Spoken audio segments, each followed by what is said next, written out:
सभा की कार्यवाही 2 बजे तक के लिए स्थगित की जाती है।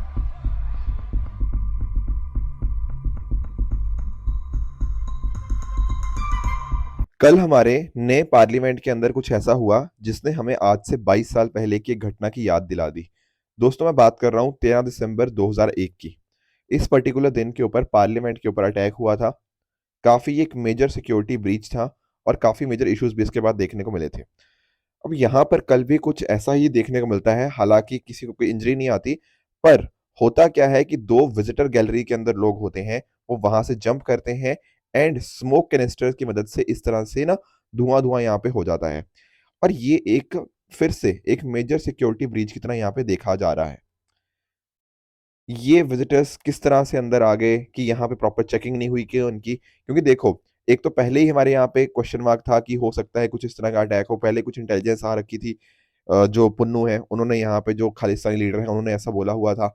ऊपर से यहाँ पर जब भी कोई बंदा पार्लियामेंट के अंदर जाता है ना, वहां पर बहुत बड़े सिक्योरिटी चेक्स देखने को मिलते हैं। आपकी हर एक चीज को चेक किया जाता है। आपको अंदर इनकी अगर देखना हो, इनकी प्रोसीडिंग, पार्लियामेंट की प्रोसीडिंग्स, तो वहां पर आप देख सकते हो। पर वहां पर आप कुछ भी नहीं लेके जा सकते, ना मोबाइल फोन लेके जा सकते हो, ना पानी की बोतल लेके जा सकते हो।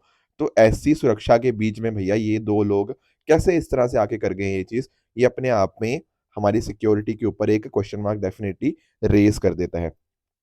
इसके साथ ही अगर आप नोटिस करोगे ना, तो इनके द्वारा जो बोला गया, जो आपके जो दो लोग जो पकड़े गए हैं, उन्होंने ही बोला कि भैया ये जो सरकार है ये एक बहरी सरकार है, इनको सुनाई नहीं देता, तो हम लोगों को सुनाने आए थे यहाँ पे हमारी जो सरकार की जो तानाशाही है।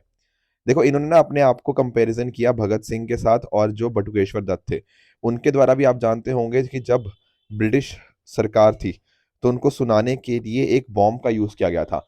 उस बॉम्ब का मकसद किसी को भी मारना नहीं था, पर लोगों की तक अपनी आवाज को पहुंचाना था। तो इन्होंने भी यही बोला है कि सरकार मणिपुर के मुद्दे के ऊपर नहीं सुनती, किसानों पर नहीं सुनती, महंगाई पर नहीं सुनती। तो इसके रिगार्डिंग इन्होंने ऐसी बात करी है कि हमने भी ये तरीका चुना यहाँ तक अपनी आवाज पहुंचाने का। अब ये तरीका कितना ठीक है कितना गलत है, देखो वो तो आप समझ ही चुके हो, क्योंकि हमारी सिक्योरिटी से ऊपर देखो कुछ नहीं है। देश की सिक्योरिटी, देश के पार्लियामेंट की सिक्योरिटी, ये सबसे ऊपर हमारी डेफिनेटली आनी चाहिए। क्लियर है ये बात? ठीक है ना? उसी तरह से चलो, ये मुद्दा तो आप समझ गए, उसी तरह से आप समझ पाओगे यहां पर इंडिया ने वोट किया है सीज फायर के फेवर के अंदर। थोड़ा इसको भी हम समझेंगे आखिर ये मुद्दा क्या है। एंड उसी तरह से जब हम बात कर रहे थे ना काफी दिनों से COP 28 की, तो यहाँ पर ये फाइनली खत्म हो चुका है। यहाँ पर आप देख पाओगे दुबई डिक्लेरेशन या दुबई कंसेंसस हमारे सामने यहाँ पे देखने को मिल गया है। अब यहाँ पर एक वर्ड आएगा, वर्ड क्या है? Transition away. देखो, ये ना वर्ड हाईलाइटेड पता क्यों है? ये इसलिए है, पहले हम कह रहे थे फॉसिल फ्यूल बिल्कुल खत्म कर दो, फेज आउट कर दो, एक तरह से झटके में खत्म कर दो। पर अब हमने बोला है नहीं, हम इनको धीरे धीरे करके ट्रांजिशन करेंगे। यहाँ पे इनको हम खत्म करेंगे, पर ऐसा नहीं कि एक ही दिन में कर देंगे। धीरे धीरे करके इनकी जो हम यूजेज है वो कम करते रहेंगे। तो इंडिया के लिए भी ये चीज अच्छी है, ठीक है ना, कि हमें अचानक से फॉसिल फ्यूल की अपनी डिपेंडेंस खत्म नहीं करनी, हम धीरे धीरे करके उसको वर्क अराउंड करते रहेंगे। तो ये सारे मुद्दे हमें दुबई कंसेंसस के अंदर देखने को मिलते हैं। तो दोस्तों, डेट है आज की 14 दिसंबर 2023 एंड आप सभी का स्वागत है आज के प्रीलिम बूस्टर न्यूज डिस्कशन के अंदर। तो मैं जो बात कह रहा था ना कि India votes in favour of immediate cease fire in Gaza by Israel, यहाँ पे इसको समझते हैं। दरअसल में हुआ क्या ना, इजिप्ट के द्वारा एक emergency session of United nation general assembly के अंदर ये चीज इंट्रोड्यूस करी गई। क्या इंट्रोड्यूस करी गई? कि यहाँ पर ना इमीडिएट ह्यूमैनिटेरियन सीज फायर होना चाहिए, और इंडिया ने ना इसके फेवर में वोट डाल दिया है। समझ पा रहे हो इस चीज को? बिल्कुल। यहाँ पे अगर आप नोटिस करोगे ना, तो जितनी भी कंट्रीज थी उन कंट्रीज के अंदर अगर हम नोटिस करें, तो जैसे आपका यूएसए हो गया, तो यूएसए यहाँ पे इसके अगेंस्ट में गया। अगेंस्ट में इन द सेंस की उन्होंने इसराइल के फेवर में यहाँ पे वोट डाला। इसी तरह से कुछ और कंट्रीज थी, लगभग 10 कंट्रीज ने इस पर्टिकुलर जो रेजोल्यूशन थे उसके अगेंस्ट में वोट डाला, जिसमें आपका आपका यूएसए हो गया, इसराइल हो गया, और इस तरह की कुछ कंट्रीज देखने को मिलती हैं। पर ज्यादातर कंट्रीज, मैं आपको अगर नंबर बताऊं, तो लगभग 153 कंट्रीज ने इसके फेवर में वोट डाला। इंडिया भी उनके साथ ही यहाँ पे था। 23 कंट्रीज ऐसी थी जिन्होंने यहाँ पे वोट ही नहीं डाला, बेसिकली उन्होंने अब्सटेन किया। अब इंडिया का स्टैंस चेंज क्यों हुआ है, इंडिया ने इनके फेवर में क्यों वोट डाल दिया?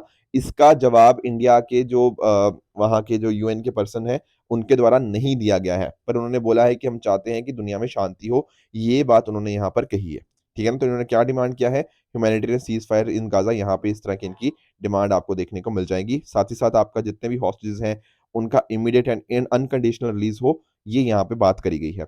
अब आपके दिमाग में आएगा सर चलो ये यूएनजीए रेजोल्यूशन में इतनी वोटिंग तो आ गई, पर इससे कुछ फायदा भी होगा? The answer is no.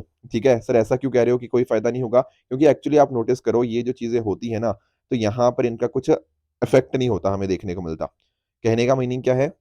कहने का मीनिंग ये है कि हमने ये बात तो कर दी, ये रेजोल्यूशन के अंदर ये सारी चीजें बात तो कर दी, पर यहाँ पर यूएन सिक्योरिटी काउंसिल की जब हम बात करते हैं तो वो तो चलो लीगली बाइंडिंग होते हैं, पर यूएनजीए जो फैसला होता है वो यहाँ पे रेजोल्यूशन उनके लीगली बाइंडिंग नहीं होते।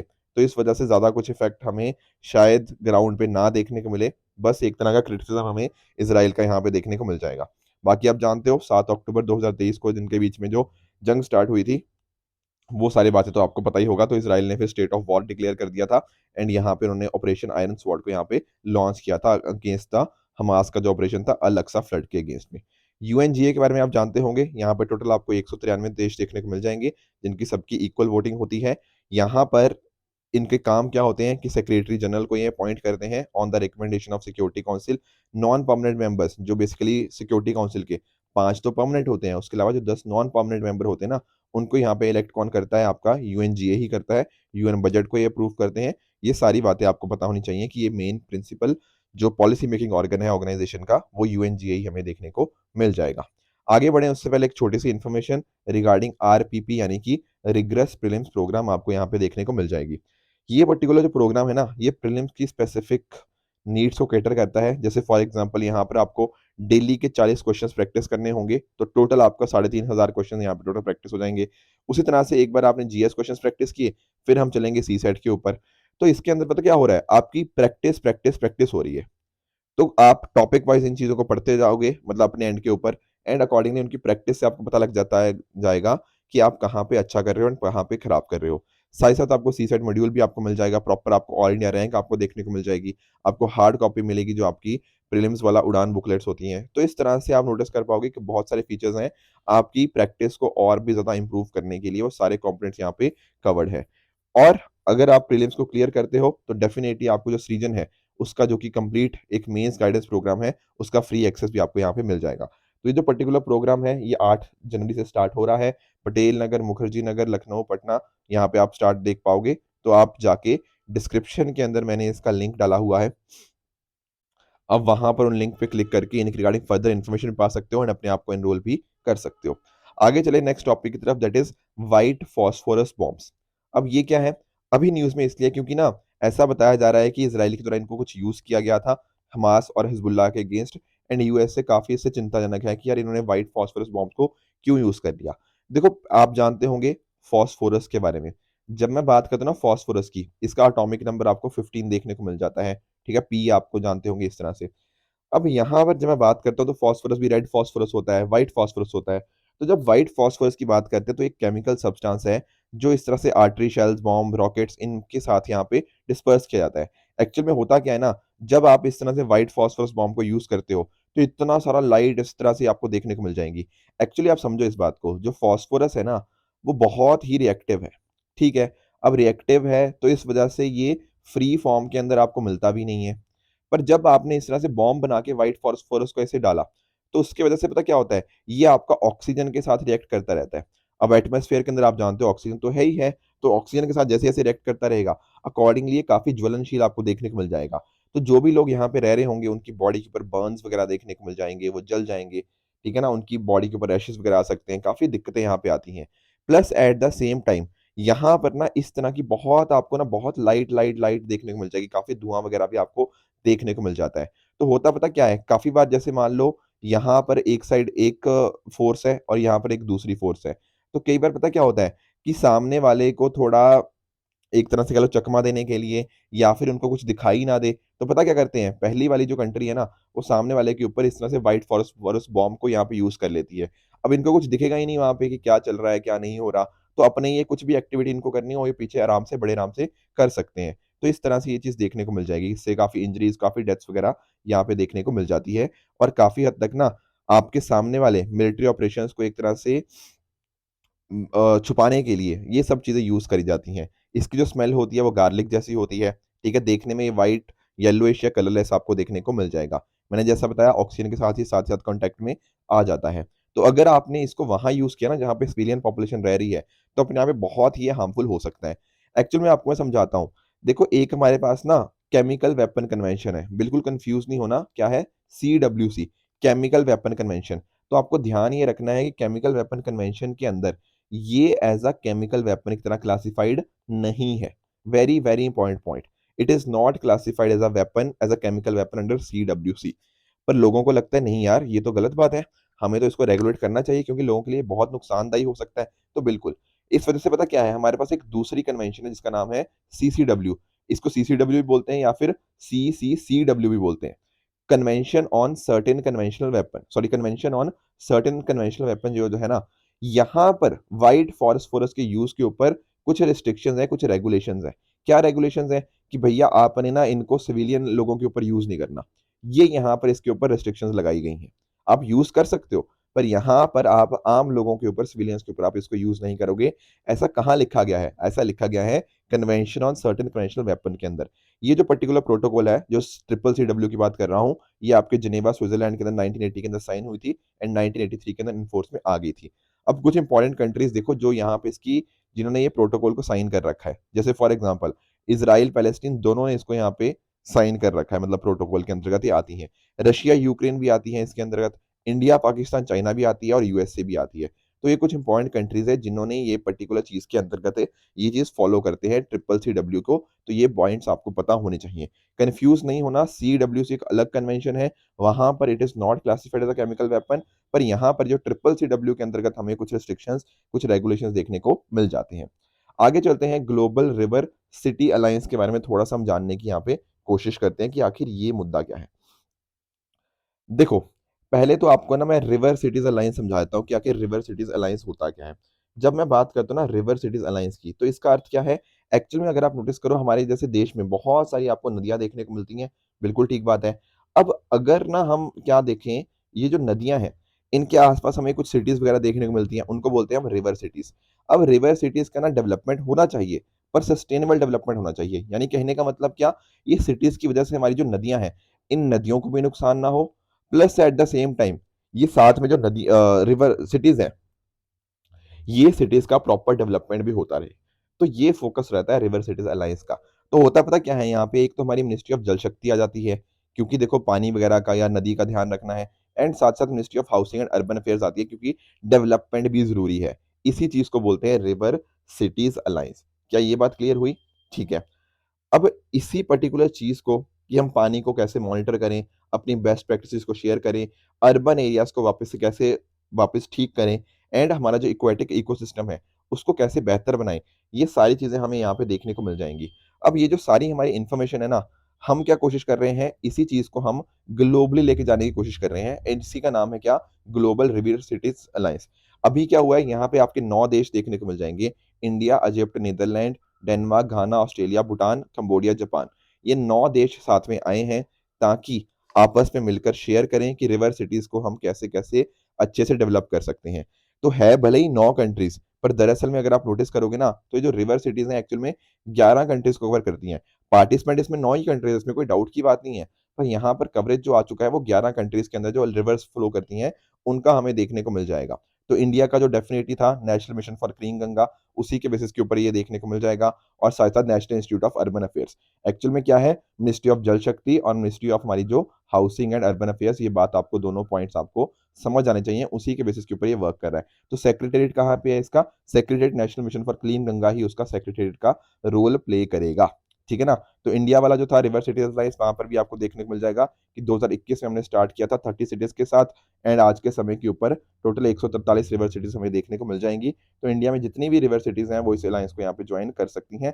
National institute of urban affairs तो इसका सेक्रेटेरिएट है, वो तो हम समझ ही चुके हैं। ठीक है ना?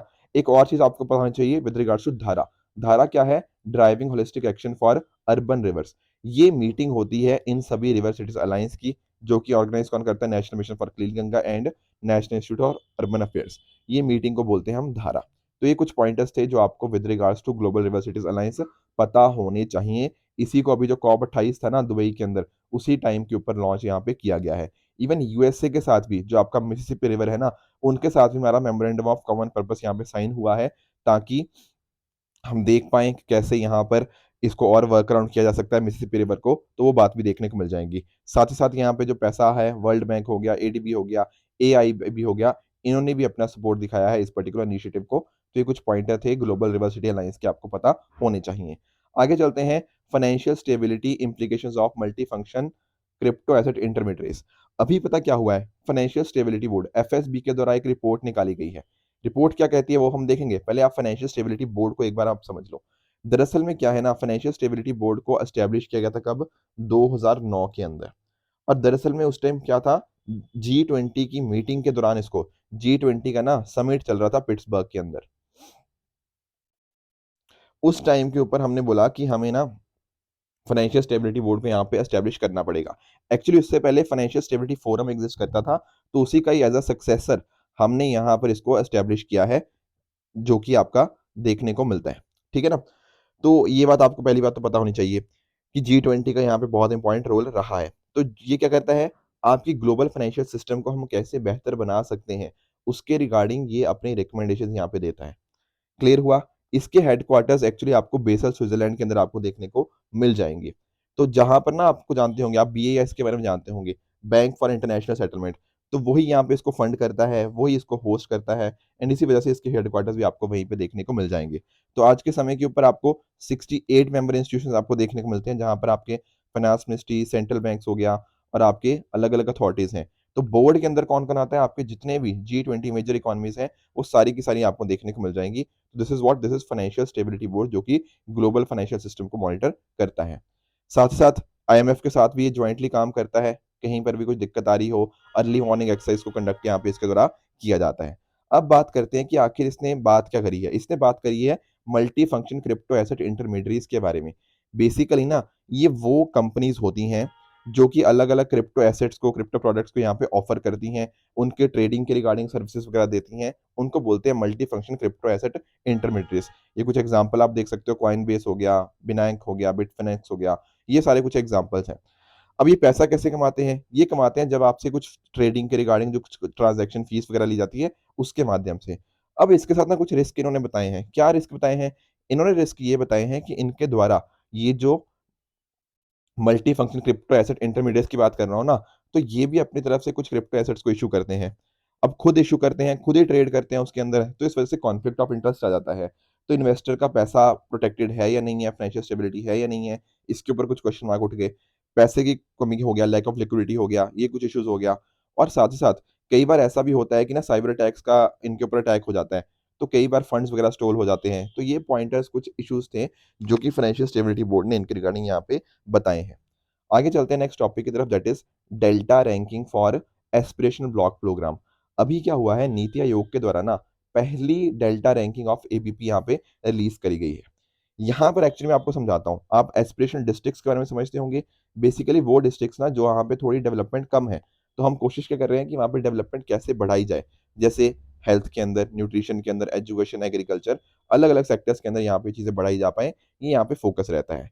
तो अभी क्या हुआ है, यहाँ पे इसकी रैंकिंग हमें सामने देखने को मिली है एस्पिरेशन ब्लॉक प्रोग्राम की।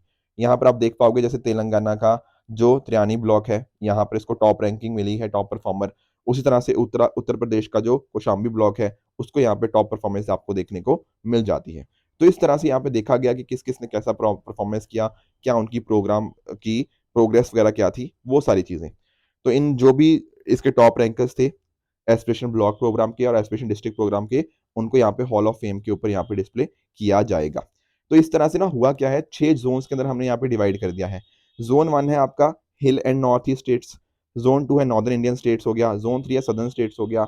इसी तरह से आपके टोटल 6 जोन्स आपको देखने को मिल जाएंगे, और हर किसी के कॉरस्पॉन्डिंग इस तरह से आपके ब्लॉक्स के नाम भी यहाँ पे दे रखे हैं। थोड़ा सा और बात कर लेते हैं एस्पिरेशन ब्लॉक प्रोग्राम के बारे में। तो देखिए, इसका मकसद यही है कि हमारे देश के अंदर जो भी अंडर डेवलप्ड या फिर मोस्ट डिफिकल्ट ब्लॉक्स हैं, वहाँ पर हम कैसे लोगों की ज़िंदगी को बेहतर कर सकते हैं, उनकी क्वालिटी ऑफ लाइफ को बेहतर किया जा सकता है। देखो, बहुत सारी स्कीम्स चलती हैं, पर होता क्या है, उनकी कन्वर्जेंस नहीं होती। कि मान लो एक स्कीम यहाँ चल रही है, एक स्कीम यहाँ चल रही है, और इनके बीच में आपस में कोई कोऑर्डिनेशन ही नहीं है। तो इनकी कन्वर्जेंस से इनके आउटकम्स का डिफाइन करके एंड उनको समय समय के ऊपर देखते रहें कि कौन सी स्कीम कितना काम कर रही है, क्या इश्यूज आ रहे हैं उसके अंदर। तो मॉनिटरिंग करके ना हम इंश्योर कर पाएंगे कि उनका ऑब्जेक्टिव्स अचीव कर पाएं। ठीक है, तो इस तरह से आप नोटिस कर पाओगे कि 27 स्टेट्स और 4 यूनियन टेरिटरीज के साथ डिस्कशन के बेस के ऊपर टोटल 500 ब्लॉक्स को इस तरह से आइडेंटिफाई किया गया है कि सोशल इकोनॉमिक इंडिकेटर्स मैं आपको बता ही चुका हूं, अलग अलग हेल्थ, न्यूट्रिशन, एजुकेशन, ये सब देखने को मिल जाते हैं। उसी तरह से हमारे पास क्या है, एस्पिरेशनल डिस्ट्रिक्ट प्रोग्राम, एडीपी। तो ये वाला जो प्रोग्राम था ये तो 2018 में लॉन्च किया गया था हमारे प्रधानमंत्री जी के द्वारा, ताकि देश के जो 112 सबसे अंडर डेवलप्ड डिस्ट्रिक्ट्स है ना, उनको हम बेहतर कर पाएं। तो इसका ऑब्जेक्टिव वही था, सबका साथ, सबका विकास और सबका विश्वास। ठीक है, तो यहाँ पर इनकी जो परफॉर्मेंस होती है उसको मॉनिटर करने के लिए हमारे पास एक यहाँ पे पोर्टल है जिसका नाम है चैंपियंस ऑफ चेंज, championsofchange.gov.in पे जाके इसकी परफॉर्मेंस भी आप यहाँ पे देख सकते हो। तो कल मैंने जो आपसे सवाल पूछा था ना, उसका आंसर अब आपको मिल गया होगा कि पहली बात, बिल्कुल ठीक बात कह रहा है कि जो यहाँ पर इस प्रोग्राम को, ठीक है, ध्यान रखना क्या है, एबीपी जो प्रोग्राम है 2023 में लॉन्च किया गया था, aspiration block programme. Aspiration district वाला 2018 में था।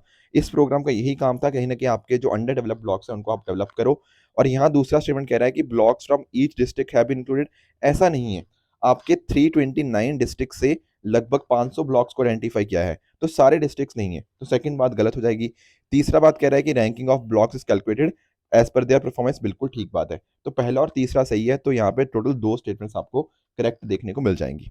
तो ये थी आज की डिस्कशन। इसी डिस्कशन के बेस के ऊपर मैं आपको होमवर्क दे रहा हूँ, जिसका मुझे आप नीचे कमेंट्स में आंसर बताओगे कि आपके हिसाब से इसका कौन सा जवाब ठीक है एंड कौन सा गलत है। कल जो मैंने होमवर्क दिया था तो उसका आंसर डिस्कस कर लेते हैं। देखो यहाँ पे ना 2 ऑप्शंस को मैंने इंटरचेंज कर दिया था। एक्चुअली जो आपकी ब्लेचली डिक्लेरेशन है वो एआई के साथ लिंक करती है, और आपके जो प्रोसीड्यूर प्रिंसिपल्स हैं वो आपके ब्लॉक चेन के साथ लिंक होते हैं। तो पहले दोनों स्टेटमेंट्स बिल्कुल उल्टे थे, तो इसलिए दोनों के दोनों स्टेटमेंट फॉल्स हो जाएंगे। तीसरा, विशाखा गाइडलाइंस की बात करूं तो चाइल्ड प्रोटेक्शन नहीं, ये बात किसकी होती है सर, ये बात होती है आपकी सेक्सुअल हरासमेंट की। हमने देखा था ना पॉश एक्ट के बारे में, तो इसी के गाइडलाइंस के बेसिस के ऊपर बाद में उसका फॉर्मेशन देखने को मिला है। तो ये था कल का होमवर्क, ठीक है ना। तो आज का होमवर्क आपको क्या रहेगा, थोड़ा सा एक क्वेश्चन रहेगा आर्ट एंड कल्चर के रिगार्डिंग। ठीक है, कोशिश करना, थोड़ा टफ क्वेश्चन है मुझे पता है, आज के दोनों क्वेश्चन थोड़े से टफ हैं, बट कोशिश कीजिएगा आंसर करने की। और दूसरा आपका अमृत के रिगार्डिंग है, इसको भी हम यहाँ पे कल अकॉर्डिंगली फिर डिस्कस कर लेंगे, बट कोशिश जरूर कीजिएगा आंसर करने की। कल मैंने होमवर्क दिया था एक और जोनल काउंसिल के रिगार्डिंग। यहाँ पहली बात कह रहा है कि जोनल काउंसिल आपकी कॉन्स्टिट्यूशनल बॉडीज होती हैं। नहीं सर, यही बात गलत होगी। हमने देखा था आपका स्टेट रीऑर्गेनाइजेशन एक्ट जो था 1956 का, उस एक्ट के माध्यम से पार्लियामेंट के द्वारा ये बनाया गया था, तो पहला बात गलत है। दूसरा कह रहा है चीफ मिनिस्टर जो होते हैं स्टेट के वो चेयरमैन की तरह सर्व करते हैं, ये बात भी सर गलत है। आपके चेयरमैन कौन होते हैं सर, चेयरमैन होते हैं होम मिनिस्टर साहब होते हैं। आपके चीफ मिनिस्टर्स जो होते हैं वो तो वाइस चेयरमैन की पोजीशन होल्ड करते हैं। तीसरा बात कह रहा है कि काउंसिल की मदद से, मतलब कोऑपरेटिव फेडरलिज्म होता है। सॉरी सॉरी सॉरी, ये बात बिल्कुल आपकी करेक्ट स्टेटमेंट है।